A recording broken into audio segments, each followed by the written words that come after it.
Here to cover all things crime, history, and politics, we are at the desk.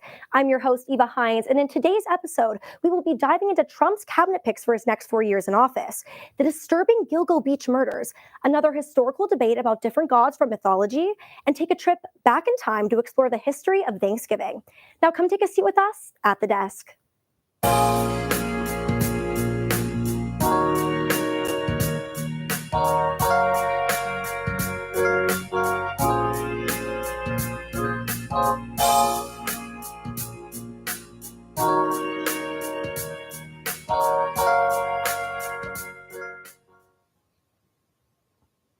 Welcome back to ATD. First, it's time to send it over to the crime panel to discuss the unsolved case of the Gilgo Beach murders. Over to you, Kara. Thanks, Eva. Welcome to our crime panel. I'm your host, Kara Howard. Today, I'm here with Sophia Tabernet, Sam Raschio, Megan Wiley, and Savannah Barr. We will be diving into the Gilgo Beach murders that occurred back in the 1990s and stretched until 2011. Rex Heuermann, now 61, was a resident of Massapequa Park, New York. He is suspected of killing 6 different women, all involved in sex work. Experts say some killings go as far back as 1993. His suspected victims include 4 women known as the Gilgo Four, as well as being recently charged with the murders of 2 more women. Nearly 13 years after the case was discovered, Heuermann, also known as the Long Island serial killer, was arrested for his connections to this case back in July of 2023. DNA found on a pizza box last year is what ultimately led to his arrest. This DNA matched a hair sample that was found on the body of victim Megan Waterman, who was killed back in 2010. All right, so we are going to go ahead and throw it over to you, Savannah. Do you want to give us a little bit of background on who our killer is? Yeah, so Rex grew up in Massapequa Park and went to Berner High School. And while he was in high school, he was described as quiet and very creepy by numerous different girls. One girl even wanted to say that he left love notes in her locker every day that progressively got creepier and creepier as she wasn't responding. Okay. In his adult life, yeah, I know, very off-putting. Yes. In his adult life, he was actually a professional architecture in New York for over 30 years. And people said he had this swagger about him. He was very full of himself, as some might say. He was also married twice and had 2 children. When asked about his neighbors, there were definitely mixed opinions. Some people said that he was known to be a very quiet family man who really kept to himself with his wife, who was off in Iceland often. While others said that children would avoid his house on Halloween and known to be a very mean guy. He was born and raised in Long Island and had been working in Midtown Manhattan. But it's interesting because calls from burner phones and calls from victims were originally traced to where his office was, which is a spot where some of his victims were last seen alive. Wow. Very interesting. That's my goodness. That's disgusting. Yeah. All right. Well, so this case, as we mentioned before, wasn't solved for 13 years. It was actually very recently that this case was actually solved. Now, there's a lot of reasons why. I'm going to get into it. So buckle up, everybody. Yes, so Dave Schaller, he was actually roommates with one of the victims, Amber Costello. Rex hired her for a lap dance. You know, she was a sex worker. She hired him for a lap dance. When he was there, he tried to rape her, and she called Dave home. Dave, sped home, and he saved her from the violent encounter. But Rex didn't leave without a fight. They got in a fight outside. Punches were thrown. Rex became violent.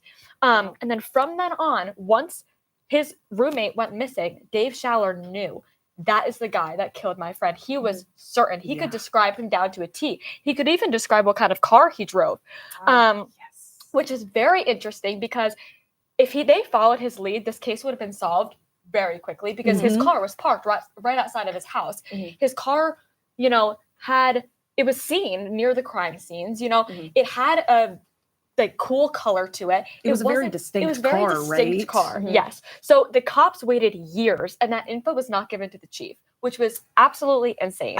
So James Burke was the police chief in 2012, and he took a lot of blame for why this case wasn't solved. He actually went to prison because he beat up a man. And he beat up a man because he stole sex toys from him. So, Cool. yes, Best guy on the a case. lot of crossover here. He had sex with a lot of workers, and he was not fond of women. You know, he wanted to patronize prostitutes. He was a pervert. He was very, very sexually corrupt. Wow. Yes, and he was scared that if this case kind of was brought to the attention, that would be brought back to him. Which is why he kicked the FBI off the case, and he kicked other agencies off the case, because he didn't want them to look into him. Wow. I know a lot of information, guys. No, that's he wanted to shut down the investigation in 2011 because he didn't want the cadaver dogs to work in the winter, which is crazy. And there was a lot of lack of urgency, and this is what I want to touch on. There's a lot of lack of urgency in this case because they were sex workers. So they were considered disposable. Not my quote, but disposable. Yes. And he claimed that the community was safe since only sex workers were the target, which was a crazy statement to make. And actually, the last person I want to mention is Nikki Brass. She actually went to dinner with Rex very late on, so pretty recently, before he was arrested. And she said that the dinner was going smoothly. She was a sex worker also. Now she's turned hairstylist.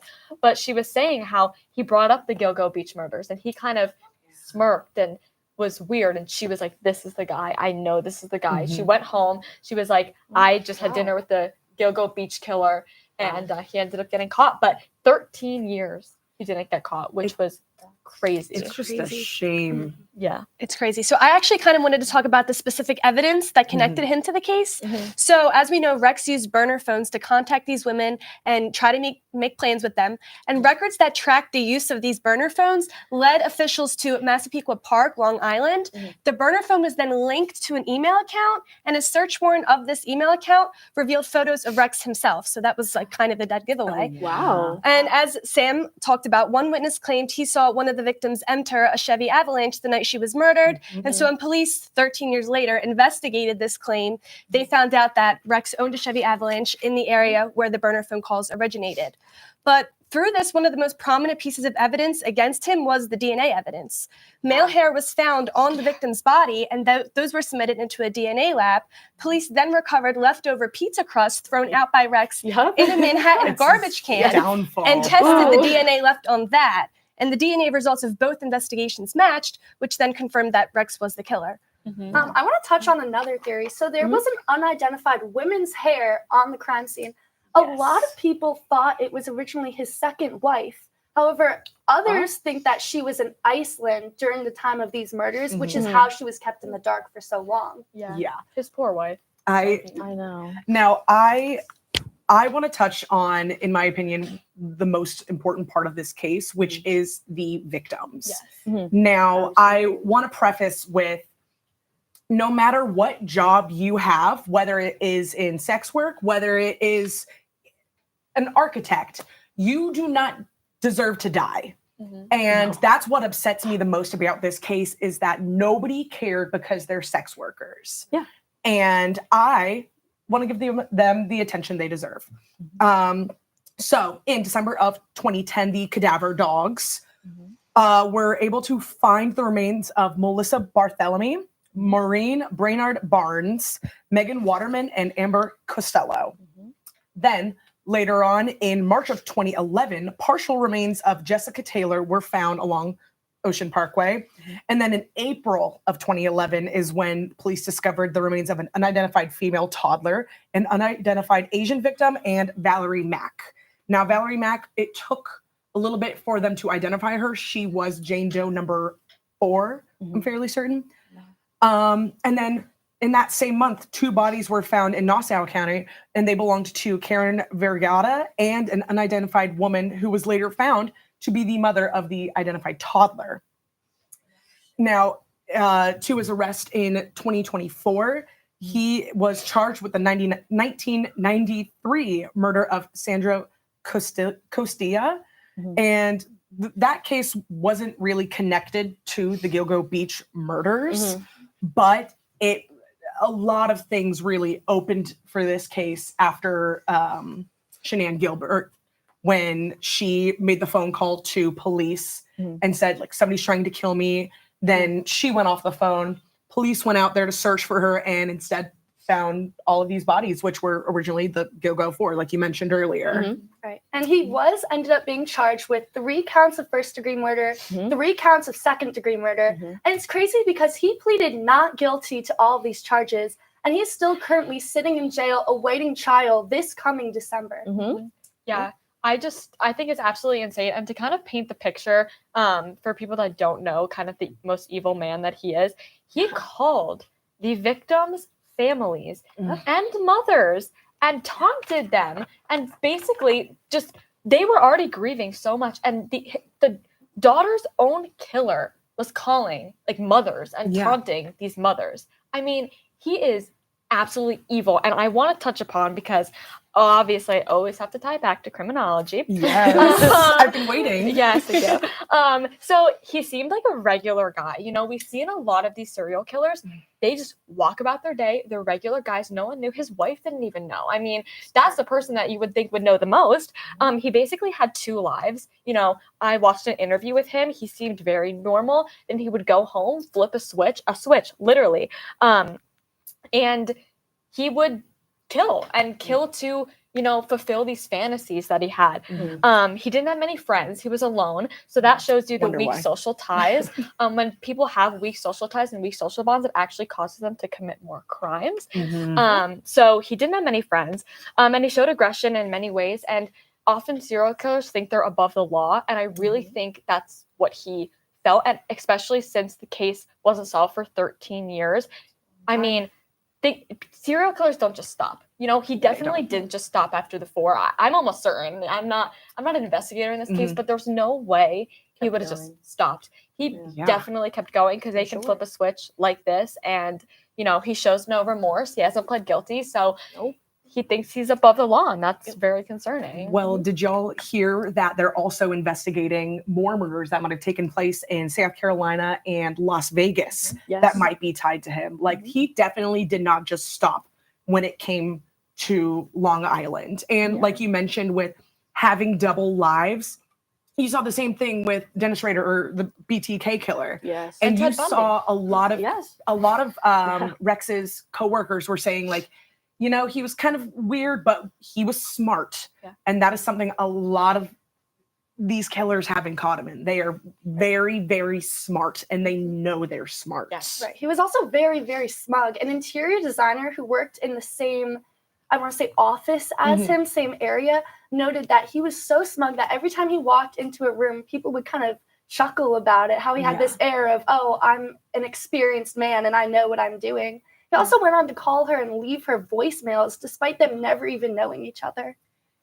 There's a little too many like red flags when it comes to this guy, but you don't have the evidence to, you know, put them together until you hear about like, oh, I'm not surprised that he would do all of these things. And that's what a lot of people were saying, like former coworkers were saying, like, we're not really surprised, we're just shocked. Right. And I want to correct myself. He called the victim Melissa. Yes. He called her sister. Yeah. To increase suffering. Imagine that. On Your own her sister phone. on her phone. So it popped up as Melissa's name. She answers like, "We've been looking for you. We've been looking for you," and it's her killer. And he Like, says, like, I killed your sister. Yes. That is Haunting. haunting. And then he goes to work. I think, well, mentioning what you were saying, that he was just charged with the 1993 and 2003 murders, that just raises the question, like, what murders are we unaware of? Every year, they're Absolutely. finding more bodies and they're connecting it to him. How far do his crimes go back? Because they originally thought that he started killing people in 2010, and then we found that it was 1993. So it really just broadens the scope of what he did and the tragedy. Now, do we think before he goes to trial that there's going to be more discovered bodies? Some more could, what you're talking about is very possible. I think some more could kind of come up. I probably think so, yeah. More will definitely come up. I believe Unfortunately, more is yeah. going to come up, but it's going to be hard to prove that it was That it was him. him. Since, Absolutely. you know, the bodies are all decayed. They're But gone. they all had a lot of similar characteristics with like the Yeah. burlap sacks and the tying and just the area in general. Yes. Yeah. That MO is present throughout all of it. Oh, very much. absolutely. He's sick.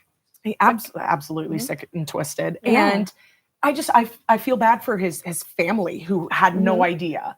I feel like they didn't, but who's to truly say? Yeah. No, that is very true. And that is all we have for today, guys. As we have said, Rex Heuermann has pleaded not guilty to his 3 counts of first-degree murder and 3 counts of second-degree murder. He is currently being held without bail in the Riverhead Correctional Facility in Suffolk County, New York. His trial is set to begin this December 17th, so make sure to tune into that for more details on this case and the possible pending guilty verdict. But for now, stick around here for more news and politics and history. Back to you, Eva. Thanks, Kara. Up next, our politics panel will be discussing Trump's cabinet picks. We'll be right back at the desk.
We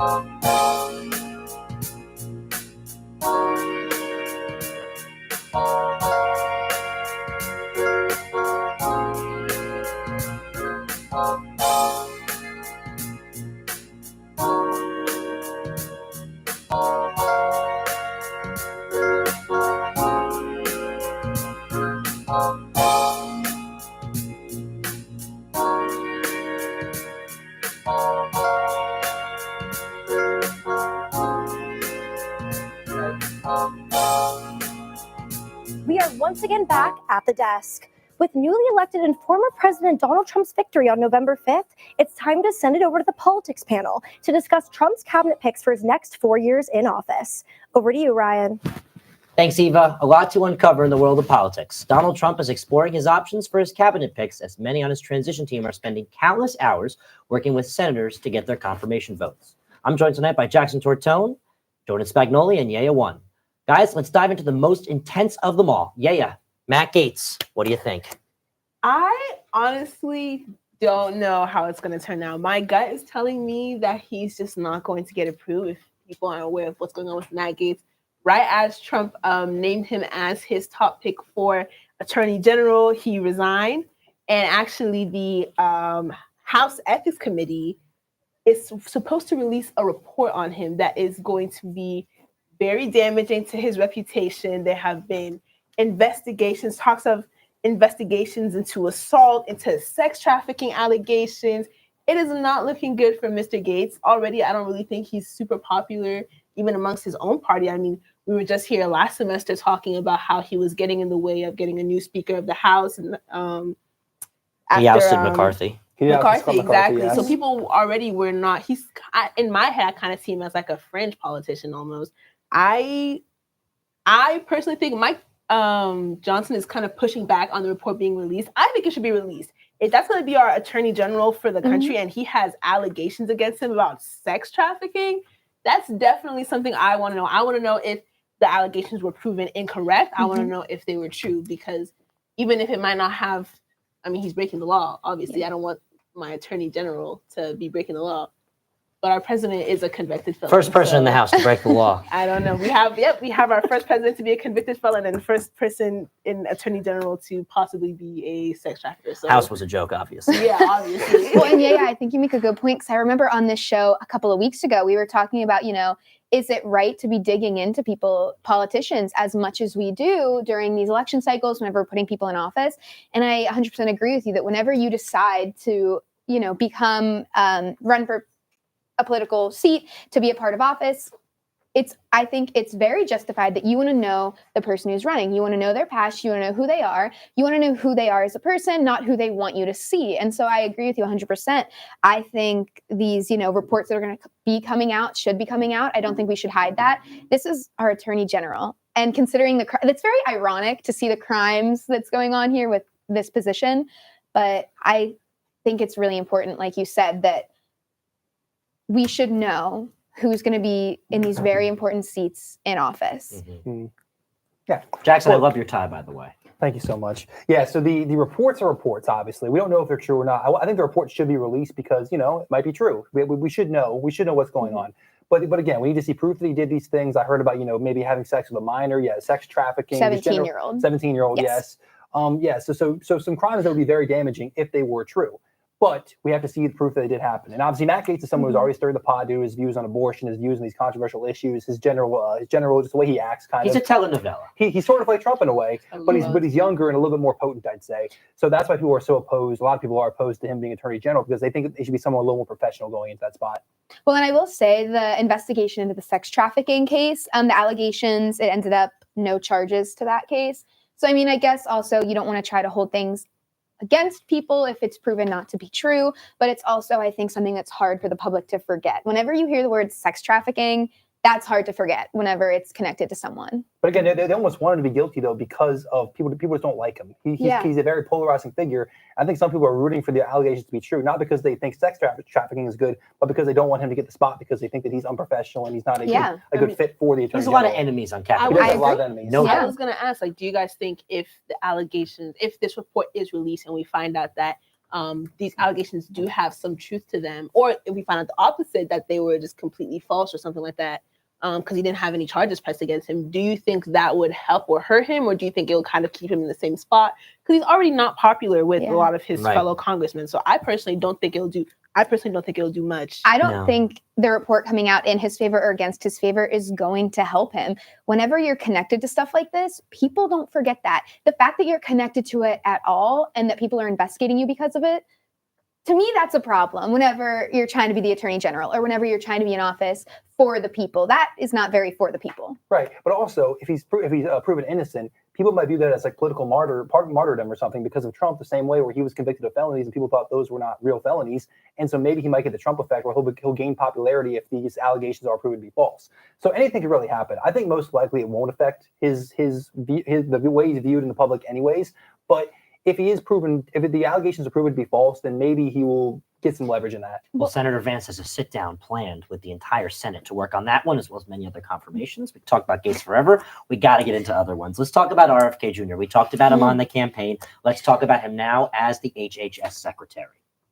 So start, Jordan. Human Health and Services Secretary. Now, the thing that's funny to me is he has long expressed his views with vaccines. And I have, in my notes here, the link between childhood vaccines and autism. And to me, that's crazy that someone who is anti-vaccine, who, believes things that science has proved not to be true, is now nominated for Secretary of Health and Human Services. I just don't think it was a good pick. But I also think that if we look at everybody who has been nominated by Trump, there is one thing that connects all of them. They are Trump loyalists. Trump wants to build a senior staff and a cabinet that is going to support him in all the decisions that he makes and who is going to agree with him and let him do what he does. Yes, Let's just put it on the record real quick, though. Obviously, what you were saying is very true, but RFK Jr. has recently come out and said, just for the record, that he does not plan on banning vaccines. Yeah, I was about to say that because he's not going to get an anti-vaccine mandate through anyway, so it doesn't really matter his views of vaccines. He's more so going to attack the food that we eat, the seed oils, things like that. Fluoride in the water. Fluoride in the water. He's going to attack things like that more so. And we can debate the science on that. This is a politics segment, not a science segment. But I think that we should let the experts kind of deal with that and see what's really going on. I have a question for you, Yaya. I have a question for you, go ahead. real quick. What's your question? A lot of people say he's not qualified. Donald Trump obviously likes that. In your opinion, in the eyes of Donald Trump, is he qualified? In the eyes of Donald Trump. That's exactly what I was going to say, because Donald Trump has long ran on this idea that we can't listen to the experts anymore. You mentioned the experts. RFK is not an expert in health and human services. Like, let's be so He's a yes man, honest. I think. Exactly. And so Trump this idea that we're running against, in my view, I see it as a kind of anti-intellectual stance, in the sense that we're not going to listen to people that have gone to school for this type of stuff for 4, 7, 13 years, but we're going to be with people that are kind of swimming against the flow of the river, And I think that Trump really likes that because, again, we saw with his whole disagreements with the CDC and everything during COVID. I don't think he was ever going to pick somebody that is trained as like a healthcare professional or anything like that, because he's pushing back on those experts. I think for Trump, that's a very sensible pick and it makes sense. For me as a person, I've always been on the side of like, even if it's not what you want to hear, like you have to get the experts. I raise another question. Experts. I raise another question real quick. Just move the conversation in this direction. There are some Democrats, at least Fox News reports, that are open to working with RFK, Jordan. Why? I honestly agree with Yaya here, though, because it's not necessarily about who's going to serve you best. It's about who's going to serve the American people. And I don't think RFK is the right choice. And now, kind of going to your question, though, I think there's an interesting path forward that I'm curious to see how it's going to play out. Because, you hear people talking, maybe the Democratic Party is going to say, yep, put all them in, and let's show the people what these people are going to do. Let's let them tank this themselves. They have no one to blame but themselves, because they have the House, they have the Senate, they have the presidency, they have the courts, they have everything. And so I'm hoping that that's not the case. And I'm hoping that the Democratic Party isn't just going to say, yep, let's let them do whatever they want. Let's let them burn the bridge down on themselves. Because I don't think that's good for the American people. I think they need to hold their ethics, hold their standards. Don't put someone in office because you think they're going to tear it down. Put someone in office who's good for the people. This isn't about what's good for Trump. This isn't about what's good, it's what's good for the people. And I think we forget that sometimes. I think a lot of people forget that on Yes. Capitol Hill. Same question for you, though, Jackson. I want to comment on something Ye said. So you Go said ahead. disrupt the flow of the river. Yeah. We're living in a country which has one of the highest obesity rates in the world. Around 70% of the population is overweight.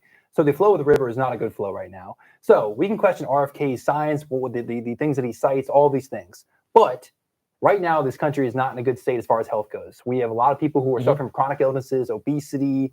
You're having cardiovascular disease, a very, very prominent issue. So if RFK wants to deliver a kind of a different approach to trying to avoid that, then I'm going to listen to it for now. Now, obviously, he can be proven wrong. Obviously, anybody can.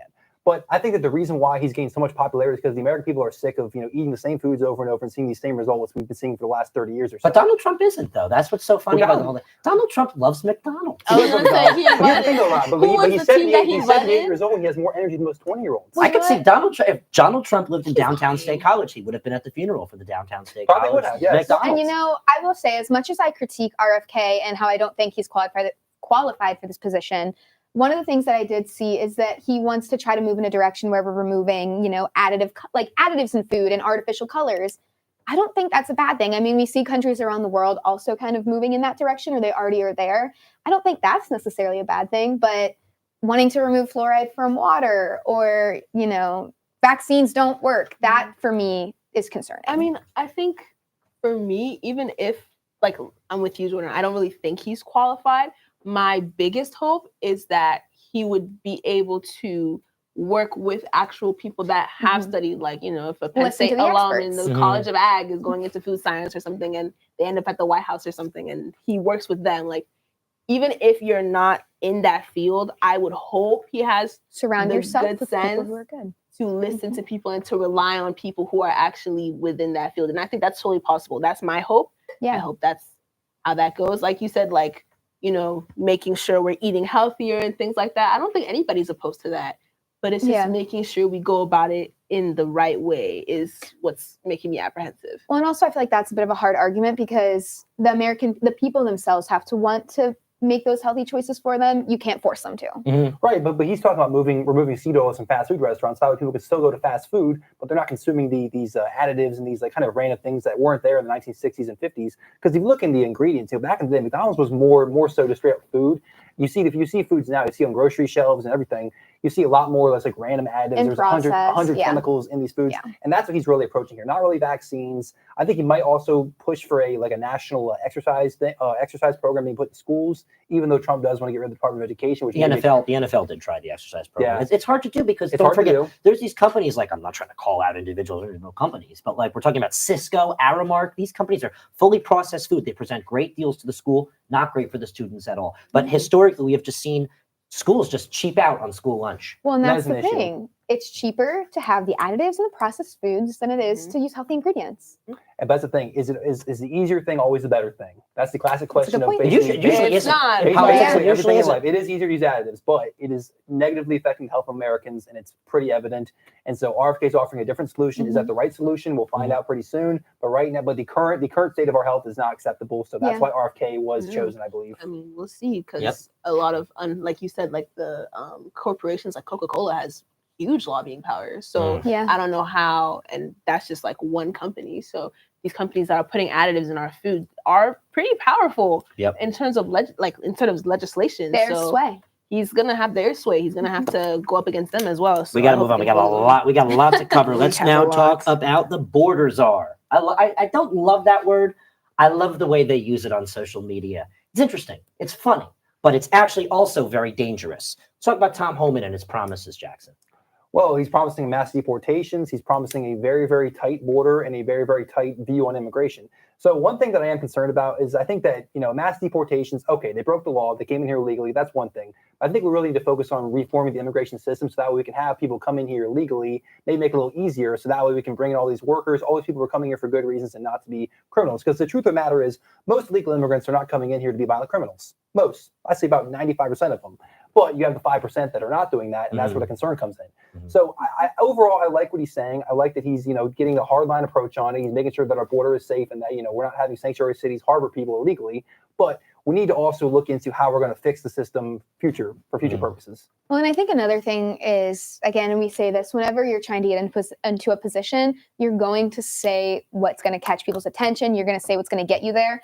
Once you're there, that doesn't necessarily mean it's going to happen. And I think to Yea's point, the hope is you surround yourself, even if you don't necessarily know everything about, the situation that you're in, surrounding yourself with people who can help you create a good plan. And I think that's the hope I have, where they're going to surround themselves with good people. And also it's not just one man that gets to, make every shot.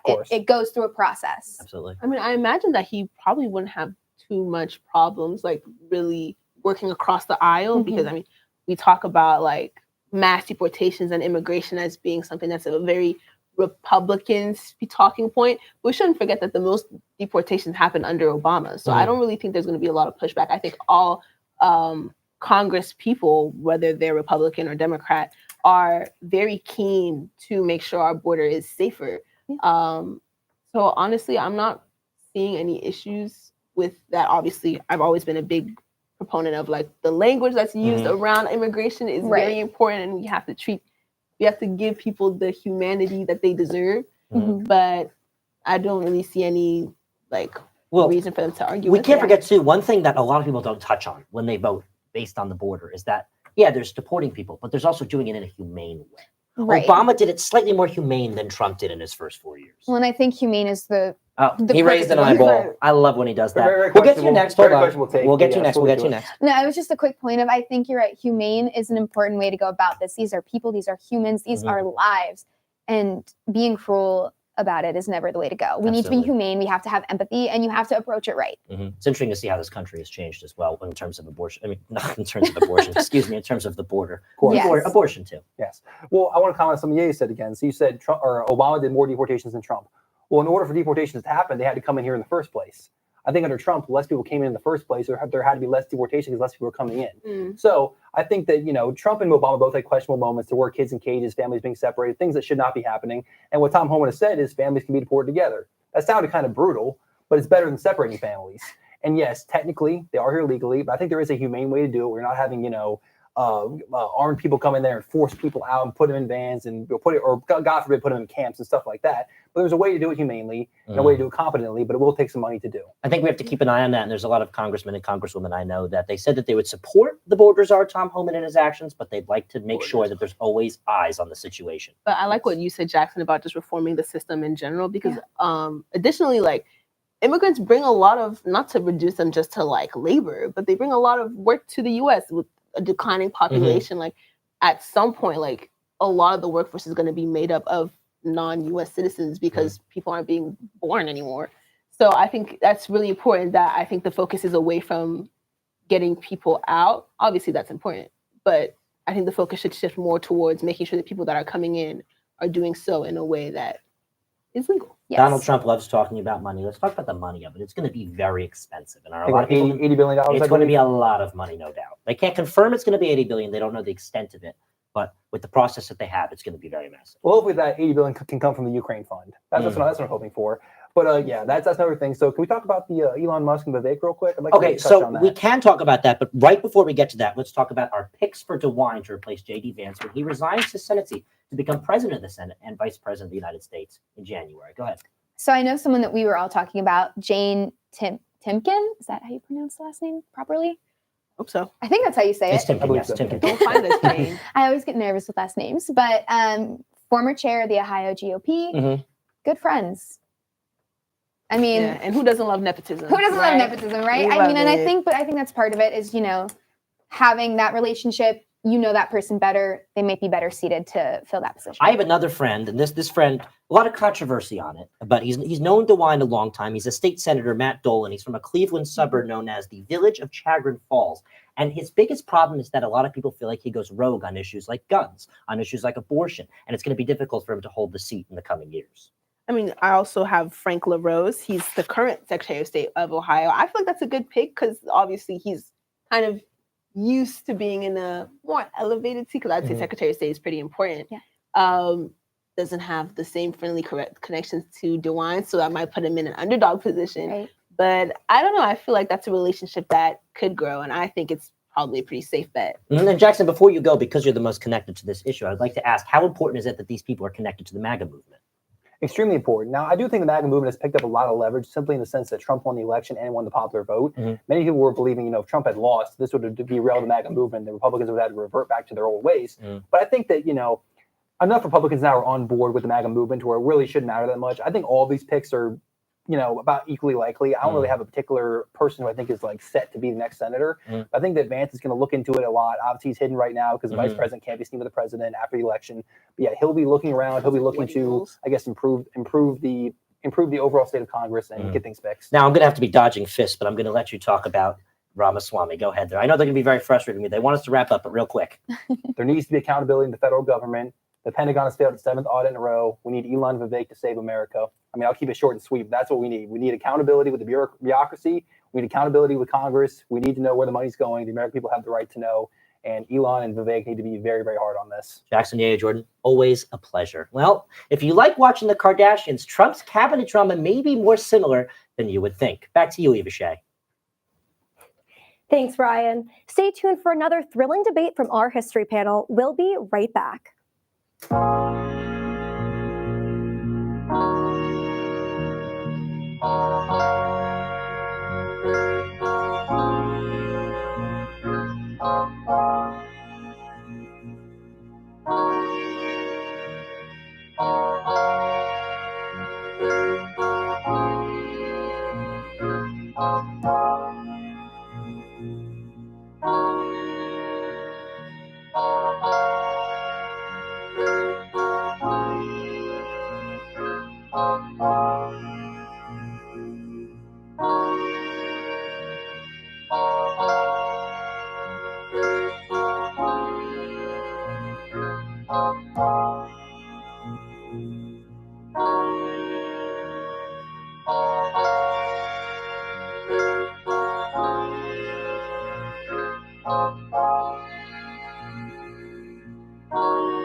We are back at the desk.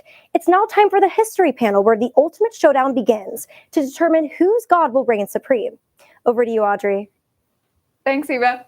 One of my personal favorite history panels from last semester was our Battle of Mythological Gods. Now, is that because I won or because the debates were lively? We'll find out today because History Panel is back for round 2. Like last time, each panelist has picked a specific god from different mythologies and they will be battling it out 1v1. I will rule on whose argument and therefore god is the most powerful, and that lucky panelist will receive the wonderful prize that is bragging rights. There is no better way than to start than by starting, so let's begin. First up, we've got Brandon Cuck from Hatfield, PA, standing 5'7". 7. Yeah, versus 11. Shay Iyer from New Jersey, standing 6'3". Also from Allentown. Oh, shoot. Whatever. All right. Now, who are you guys representing? I am representing Balder. Balder is a Norse mythological god. He is the son of Odin, excuse me. Okay. I am representing Nafanua. She's the Samoan goddess of war. All right. Now, Brandon, would you like to start? Yeah, absolutely. Listen, my case lies solely on the fact that Balder is impenetrable to all threats, physical and magical. You cannot hit him. The only way that you can attack Balder and hurt him is if you have a mistletoe. How many mistletoes are there in Samoa? Well, my goddess actually doesn't focus on violence. She doesn't focus on eviscerating her enemy. In fact, her focus is really on peace and bringing wisdom as a guiding force in her decisions. In fact, when her island was under attack, one of her weapons was known as the Ulimaso, and it's a standby weapon that was intended to end conflict and bring peace. So does your guy like peace? No. Sorry, I forgot his name because... We're not looking for peace. We're looking for war. Well, we're looking to end wars. Well, why would you bring that god to a battle? I'll tell you, listen, and I you know what? I can appreciate the fact that she wants peace, and I'll tell you why. Because in prophecy, when Balder is killed, that's what starts Ragnarok, which is the end of Asgard, which is exactly why you wouldn't want to kill him. So if your god doesn't want to kill anyone, and Balder shouldn't be killed, and also he can't be killed unless you have a mistletoe, I feel like your point is mute. I feel like my argument lies solely there. Well, you know what's stronger than a mistletoe, Brandon? The Fa'amategatawa. Now, this is the second reverse weapon, and it's the most dangerous out of all of her weapons. In fact, if necessary, it's called the Weapon of Death, and it's so powerful that if she used it, it would kill everyone, including herself, including you, including me, and including Balder. Mr. Mistletoe. I don't think it would, though, because like I think it stated, would. Balder is impenetrable to all threats, physical or magical. So he cannot be taken down by anything except for a mistletoe arrow. And that was bestowed upon him by his mother, Freya, because she read the prophecy when he was a young boy and said, we're not having Ragnarok start. So she used her magic as the Valkyrie queen to bestow upon him this great blessing. See, what I'm failing to understand is when nothing exists in the world and when everyone's gone, so what if Balder survives? What's he really going to be able to do when everything else is gone in the world? But it's not about, it's not a philosophical debate. on, what should he do in the world. It's about Well, he can't do anything. Who would Actually, is win, the though? point. who would win. Is he really winning if he's the last man standing alive and he has no one to? Does he win the fight if he's the last man standing? Yes. That's But, exactly but how do we works. know that? Okay, how do we know that her? What if her destruction thing killed all mistletoes too? That would Horrible argument. that would actually be good for him, because if there was no mistletoes, then Balder can't be hurt. You see what I'm saying? I think you also have to understand that Balder is the god of light, so he can blind your god, whose name I forgot. And then she'll just use the death weapon and kill everyone. Except for Balder, because it's impenetrable to all threats, physical or magical. Yeah. Do we have a last response from Shay? No. Well, my only response is that even if Balder was the last man standing, again, he wouldn't actually be able to do anything. So in a way, it would just nullify his power, because do you really have power if you can't use it on anything? Well, as this battle is to find out who will be the last man standing, I kind of got to give it to Brandon here. It was a lovely debate. It was fun. We will see Brandon back for the final round. Next up from Senegal, we have Yaya One. Come on, guys, give it up. Hi, audience. Okay, and next from Hatfield, PA, we have James King. Sorry, give it up as well. Good luck. All right, who are you guys representing today? All right, do you want to start? Sure. I am representing the fusion of two Old Kingdom Egyptian gods, the all-power, omnipresent King of Gods, Amun-Ra. All right, and I am representing Susanoo, the Japanese god of the sea, storms, and chaos. Ooh, cool. All right, who wants to start with their first? I'll give it to King of Gods. Defer to me, okay. So I'd like to give you a little bit of backstory here. Amun-Ra is hyphenated, and that is because in Egyptian mythology, he is the combination of two already all-powerful gods. All right, so Amun, the former part of his name, was considered a significant god who oversaw the air and the sky. He was depicted as a man with blue skin and two feathers coming out of his hat. Ra, who you may have heard of before, is the god of the sun, light, and the divine creation of life. Now, picture that these two were then combined into one godlike being. You now have Amun-Ra. So, in the New Kingdom of Egypt, some gods were resignified and combined. And Amun-Ra was a product of that. However, he not only gained the powers of his two constituents, but also became more powerful, known as the god of all gods in Egypt. As a result, Amun can harness all air and motions of the sky. He's also the god of fertility and the creation of life. He's capable of summoning and bringing life to anything, including all other gods who, according to the stories, he was responsible for creating. Additionally, Amun's name itself means the hidden one, reflecting his ability to be invisible yet omnipresent. It is as if he is nowhere and everywhere. Good luck hitting him, you can't even see him. Well, firstly, I would like to say that my god, Susanoo, is one of the original gods from Shintoism. So I would respectfully like to say that I would not defer to second generation gods. I personally have always gone with the originals. Old money, old Cartoon Network, everything is better in the original. I didn't know I was fighting a crystal gem today, but here we are. So Susanoo has many qualities. He is a trained warrior. Again, he controls the sea. You can talk about breathing life or anything, but the sea, which represents chaos itself, it can be calm, it can be tempestuous. He has that at his very beck and call. He can control the sea at will. I'm going back to his warrior profile. He slayed the 8-tailed and 8-headed serpent Yamata no Orochi, and he gained the legendary sword Kusanagi no Tsurugi. I don't know about your god. I don't know if he has any cool legendary swords that came from slaying a 8-tailed and 8-headed beast, but my god does. And I think that speaks to his character and his might and his power, that he alone was able to slay this beast, and he alone was chosen to wield this sword. Your response to that, James? Well, you are correct. My god doesn't have any mythological weapons. However, it doesn't seem like he needs them, right? He is able to wield the very power of the sun to his will. He can channel the solar rays that grow the crops, but also could be used offensively, I suppose. But what happens when my god attacks him at night? Can't really use the sun rays when the sun is not out. Oh, but he can control the movements of the sun, so it could never be night. Well, I have nothing to say to that. Well, can I ask you a follow-up question? You may. Do you know how? So when we did this panel the last time, we had similar things where we had someone who could control the power of the sun versus someone who controlled water.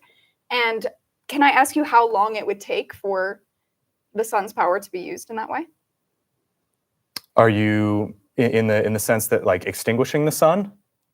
Well, just in the sense of using it on the battlefield.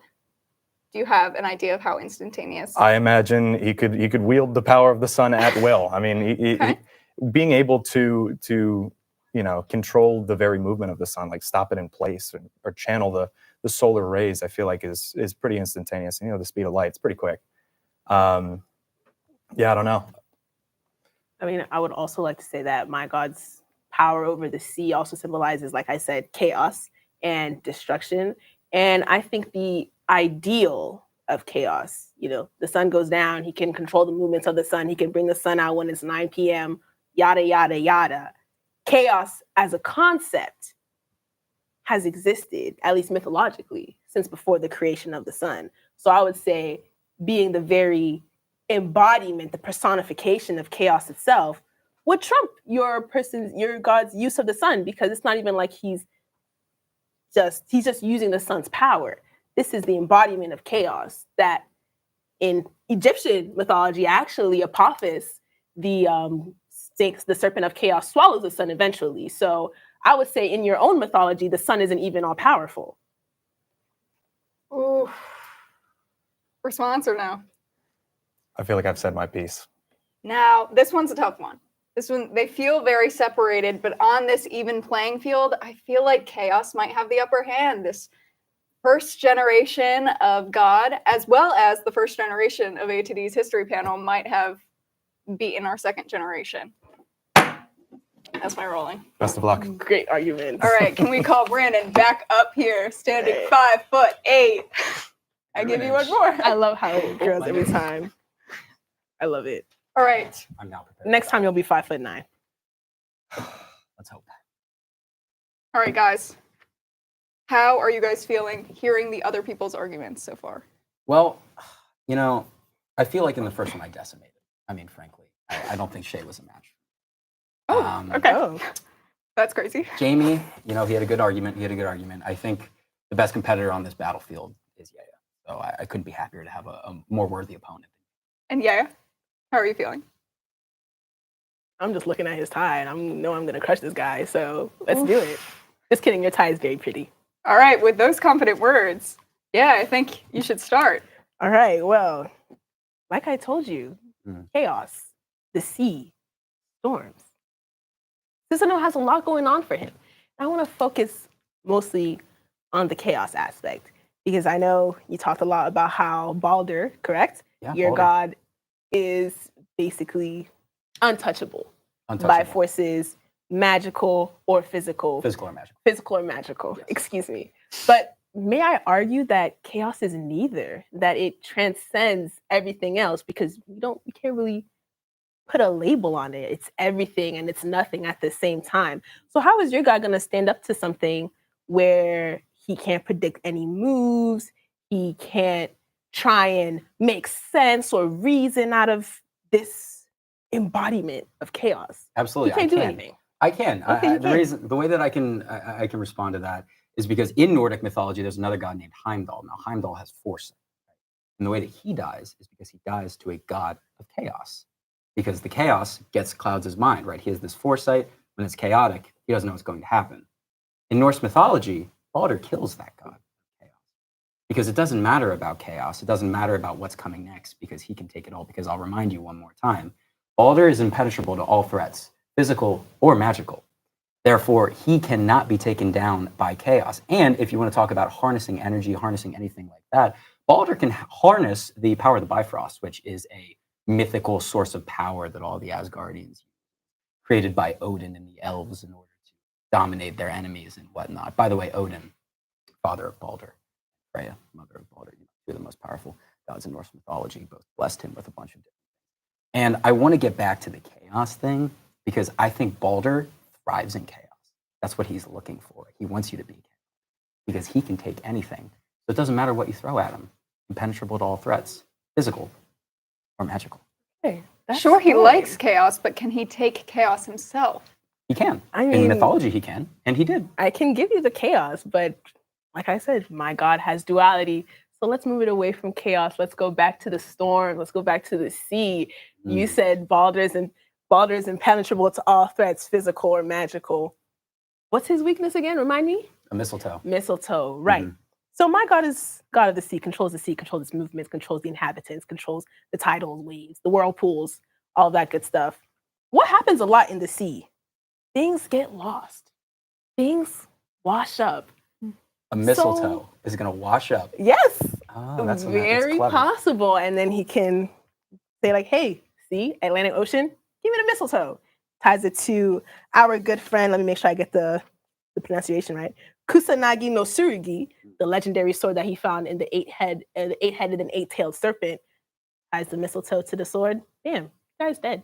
Done for. And he can do that. This is well within his domain. His weapons, by the way, are they just swords or are they just swords? Legendary swords. Legendary swords. From the tail of an eight-headed and eight-tailed serpent. I don't think that's not your regular katana. Eight-headed serpent, you say? Eight-headed serpent. That is absolutely amazing because there actually is the world serpent in Nordic mythology, which Balder slays. It's a giant sea creature, by the way, and it's probably bigger than the size of this entire campus. It wraps around the entire world.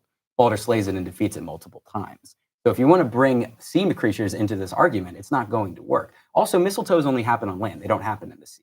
Maybe one gets lost, but if it did, it would get shriveled up because that's what happens to leaves when they go in the ocean. But is there any condition saying the mistletoe has to be freshly sprouted? Because I don't think so. Doesn't sound like it. The mistletoe needs to be in a specific shape and tied to an arrow. That's how he gets his weaknesses lost, or his strength lost, excuse me. That's his weakness. Well, Susanoo is a great warrior. He has background in war. So I'm sure he could find an arrow. That's not an issue. Finding an arrow is not an issue. Finding a mistletoe is not an issue. He can do anything. If it's in the sea, hey, who's to say he can't take the saline water out of the mistletoe and restore it back to its original condition? Your plan to defeat him involves, water purification? Yep, because he can do it. Okay. So can a Britta. But also, legendary sword wielding man is cooler than a Britta. That's Don't do true. that. But also, so we had two great arguments here. But I think I have to lean more towards Yaya here.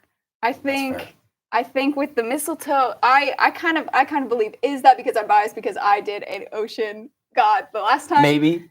Who's to and say? That's fair. Hey, and that's fair. Who is to say? Now, that is unfortunately all the time we have on the history panel tonight. Yaya, congratulations for being this semester's God of the Mythological Debate. Thank you. Who would you have picked for this battle? Would you have won?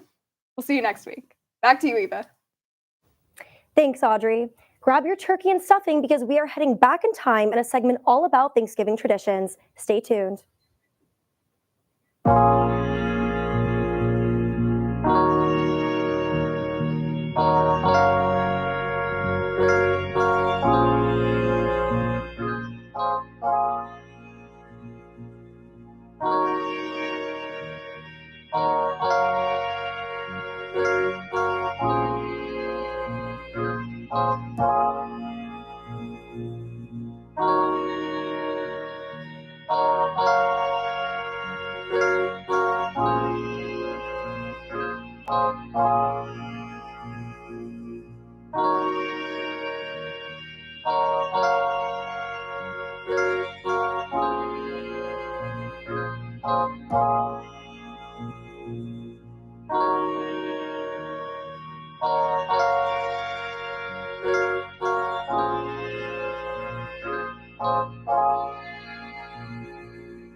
We are back at the desk. With Thanksgiving just around the corner, let's send it over to Brandon to give us a slice of Thanksgiving history. Over to you, Brandon. Thanks, Eva. Howdy, folks, and happy November, or Movember. I hope my mustache isn't putting you all off too hard. If you remember this past February, I joined you all to talk about the history of Valentine's Day. At that time, I was ATD's most eligible bachelor, regaling the lore behind Valentine's Day from its inception as a rather peculiar tradition that included drinking blood to its modern era where more roses are sold the week leading up than any other day of the year. And I have some amazing news to share with all of you at home. I am still single, which means that next Thursday, I'll have to explain to my family why I don't have a date once again. And that's okay, because Thursday isn't about significant others in a way that Valentine's Day is. It's about giving thanks. It's also about stuffing yourself with turkey, mashed potatoes, yams, and, well, stuffing. But the history of Thanksgiving is far more complicated than gathering friends and family and eating food. It's a layered discussion on the history of America and a reflection on the plight of Native Americans in our country. Many of you are probably aware of this typical story that Native Americans shared food with the European settlers, and that is what led to our modern day celebration of the holiday. However, there's way more to it than that. Frankly, that story is more of a myth catered to the lasting ideals of manifest destiny than it is a accurate retelling of the holiday. The central character of our story is the Wampanoag tribe and their chief, Osamakwan. In 1620, when the settlers landed at Plymouth Rock, they had struggled to get a footing in the land. They were struggling with finding food, staying alive, navigating the newfound territory. The Wampanoags then sent representatives to speak with the settlers and negotiate a quote-unquote peace treaty between the two groups. However, there's a common misconception when discussing this foray into contact between the two groups. This was not the first time the tribe had met with Europeans. Otherwise, how else would the natives have communicated with the settlers? Some of the tribe had already been across the Atlantic to Europe and visited the continent, learning the language and their culture. Also, Europeans had been raiding that land for at least a century following the arrival of Columbus. These raids were typically to gather slaves and resources to send back to Europe. These details allow us to see a much fuller scope of their story. In this light, the natives agreeing to find a peace treaty between the two groups is more admirable, knowing what had come before. That peace treaty was signed in March of 1621, but why did the natives sign it? Again, it's more complicated than wanting to be friends with a new group of people in your homeland. Chief Osamakwan knew his people faced a threat from the neighboring tribe to the west, the Narragansett. His tribe was also being wiped out by diseases brought to the Americas by previous European merchants. So he decided the best course of action, aligning with the settlers and using their alliance to show strength against the other native tribes. In November of 1621, the governor of the Plymouth settlement, William Bradford, held a celebratory feast to honor the new alliance and thank the natives for showing them how to hunt, fish, survive in the area. That feast is what created our modern-day Thanksgiving. This alliance was not popular with many of the people in the Wampanoag tribe. In fact, many of them wanted to form an alliance with the Narragansett to fight off the English settlers.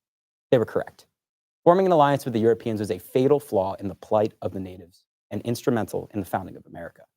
If their chief had not agreed to form this alliance, the Mayflower may not be remembered in the same way it is today, and Plymouth would just be another rock. The peace clearly didn't last. In 1662, Osamakwan's successor died, handing the tribe over to his brother, Metacom, later known as King Philip. King Philip's War happened in 1662 between the settlers and the natives because Metacom accused the settlers of poisoning his brother and escalated tensions between the two groups. The escalation led to a war that would see thousands of natives killed and captured, ending one of the longest eras of peace with natives and Europeans ever. Now, Thanksgiving was not celebrated every year starting in 1622. In fact, it didn't really catch on until 1769 when a new group of New Englanders were frustrated with the cultural authority in their region. So they began to spread this idea of Thanksgiving, adjusting the history to look bloodless and without consequence. That bloodless perception of the arrival in the Americas was key in the Civil War and in the rebuilding era afterwards. In fact, Abraham Lincoln is the president who made Thanksgiving an official national holiday, doing so to bring positivity and camaraderie to the states in the Civil War. In the late 19th century, after the Civil War, the United States was essentially finished with the Indian Wars and eviscerating the lands of the native tribes for the sake of manifest destiny. Thanksgiving was twisted to help put the public's mind at ease. The government wanted the removal of natives to look more peaceful, so including them in the lore of the country's founding was an excellent way to keep the eyes of the people off of the atrocious violence that was happening out west. The history of Thanksgiving is certainly skewed. It's been that way for longer than people think, and ultimately it is a holiday born out of the need to make the states look less like monsters and more like saviors. However, I don't believe inherently that the holiday is a bad thing. Something born out of darkness doesn't need to remain a dark day. So what is Thanksgiving today? Well, for one, it's a time to eat a lot of turkey and watch a lot of football. In fact, playing football on Thanksgiving dates all the way back to 1876 when the game was invented. Yale and Princeton began playing each other every single Thanksgiving, and the tradition has continued to this day, where NFL games are held on Thanksgiving every year in what is considered to be the biggest day for the sport all year besides the Super Bowl. Also, approximately 46 million turkeys are eaten every year for the holiday, and almost $1 billion were spent last year on the purchases of the bird to celebrate. Most of all, though, Thanksgiving has become a day to appreciate your friends and family, to reflect on the past year and acknowledge all of the good and the bad, the happy and the sad, while huddled around the TV eating mashed potatoes and drinking apple cider. It's quintessentially American. A lot of food, a lot of football, and a twisted history that is almost impossible to fully grasp. And in my opinion, it's more important than ever this year. In a time where we all seem divided and there seems to be more darkness than light in our country, we should take the time to celebrate Thanksgiving and remember that the day itself was born out of darkness, peril, and bad choices, then morphed into a day of celebration. It is not supposed to be a good day. It came at an awful cost for the native people in our country who deserve far better for themselves. But we can make it a good day if we know what caused it and what to truly appreciate in our modern lives. History is not about solely focusing on the past. It's about understanding the past and knowing the mistakes of our forefathers so that we may find a better way forward. And this Thanksgiving, that better way should be on the forefront of all of our minds. From all of us here on set and in the studio, we are very thankful for all of you. Thank you for watching. Have a happy Thanksgiving. We'll see you all back at the desk very soon. Back to you, Eva. Thanks, Brandon, for reminding us what Thanksgiving is truly all about. Sadly, that is all the time we have for today. In the meantime, stay updated with ATD on all our socials at PSU at the Desk, and let us know what you want to see us cover next. We will not have a show next week due to the holiday break, but we will return to the desk in 2 weeks. I'm Eva Hines, and have a happy Thanksgiving.